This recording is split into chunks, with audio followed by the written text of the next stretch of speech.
Thousands of years ago, in the Fertile Crescent, humans began farming, and where there's grain, there are mice. Enter the wild cats, who saw a golden opportunity, meals on wheels, no need for humans to tame them. These savvy felines cozied up to their new neighbors, offering pest control in exchange for a reliable food source. Over time, these partnerships turned into friendships.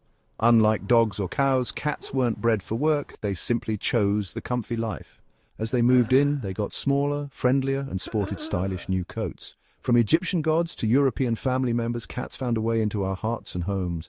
Fast forward, and we've got litter boxes, cat food, and endless cat videos. Cats may have traded the wild for our laps, but their independence, that's forever. So next time your cat curls up with you, remember, they chose you.